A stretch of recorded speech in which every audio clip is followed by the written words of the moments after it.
Quick video, guys. Just want to let you know a few things about my life and this religion called Christianity. First of all, I left not because of church hurt. That is not at all the case. The reason why I left is because I learned and grew and realized that it's not true. It's just a fact.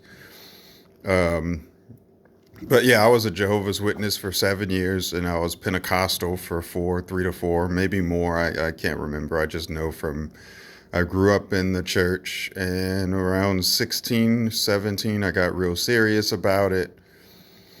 And then I left the Pentecostal church at around 18. Then I became a Jehovah's Witness around, I say 20 or so.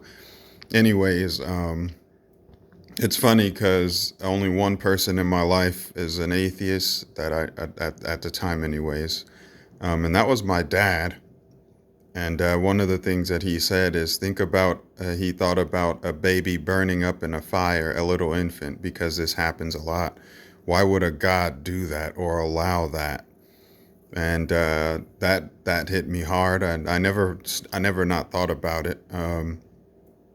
Yeah, my dad is Rick Ross, the real Rick Ross, but that's not important. What is important is what he said. Why would God allow a baby to burn up in a fire? It's pretty. And then you have people saying God cured them of cancer and all these miracles. So God intervenes in your life, but he won't help an infant. That's so yeah. Yeah, so when it comes to personal experience, I could easily attribute, again, that's the word there, attribute. So I can attribute things to my life that I could say Jesus helped. I was shot at twice. And one of the situations, I was being chased. A guy had a gun, a 357, and I could hear the bullets hitting the car. I had another incident where I was in my car, and one of the bullets hit my windshield and landed in the back of my trunk. I could attribute those to a God or to Jesus, but I can't completely rule out sheer luck and or fortune, and neither can you, because we know cancer goes into remission on its own. In America, people get jobs and lose jobs. I mean, all the things that you attribute to a God could simply just be fortune or luck. I mean, if you really want to be honest, it is very possible. Even the feelings you feel, a warm, soft feeling, whatever feelings, those could just be in your brain. And I know we don't want to not think about that. We want to ignore that possibility, but it's entirely possible that everyone who claims they felt God is just something in their brain, some chemical that was released that made you feel a type of way. But we want to ignore that. And I understand, because we want something to be looking out for us. And that's very important to a lot of people. So I understand, but for me, until I can rule those things out, I can't contribute anything to a God, because everything you have in your personal experience that you attribute to a God, you have not ruled out the possibility that it was just sheer luck or fortune. And so, yeah, and how do you explain all these other people that have these experiences and they attribute it to a different God? So that's all I wanted to say. But yeah, yeah, it's one of those things where, are you going to be honest, or are you going to follow what you want to be true or feel to be true?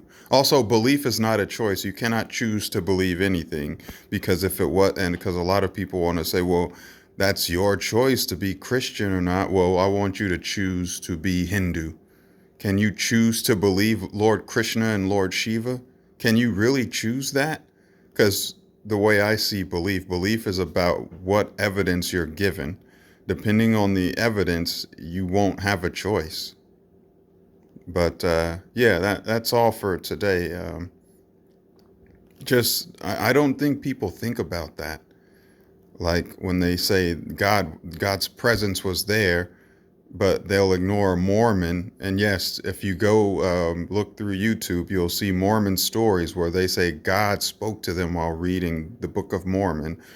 Or even reading the Bible. God spoke to them. God's presence was there when they were reading the Bible. Mormons, Muslims, God spoke to them. They felt Allah's presence while reading the Quran.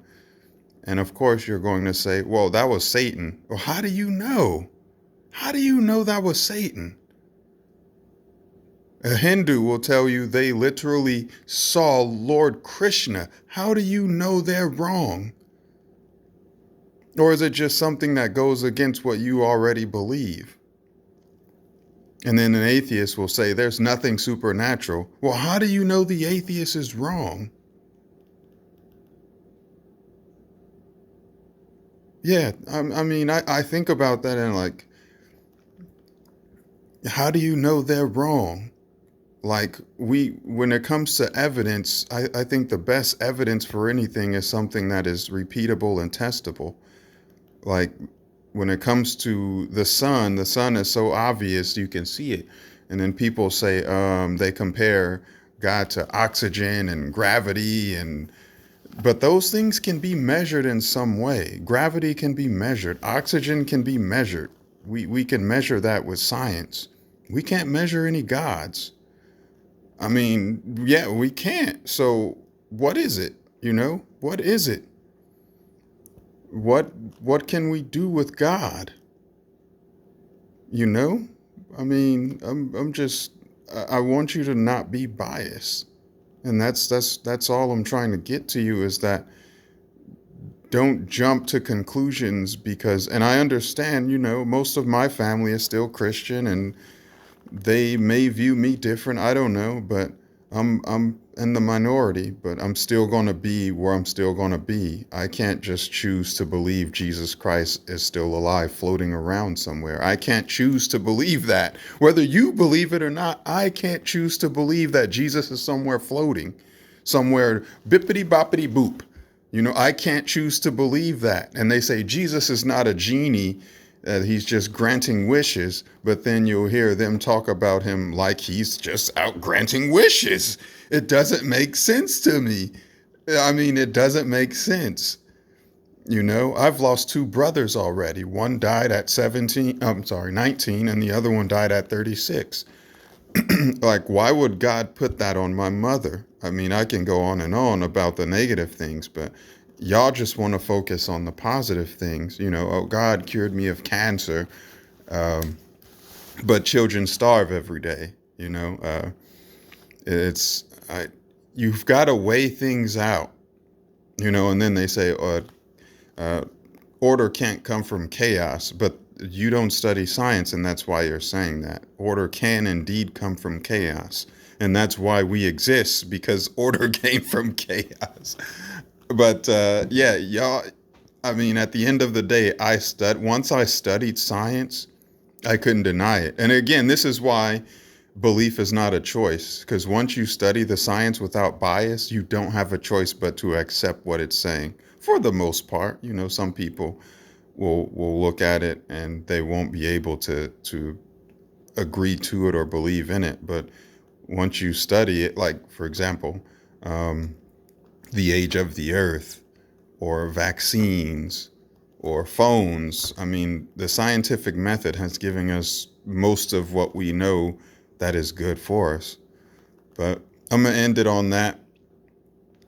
I just think about stuff like that and like it's just it can't be true.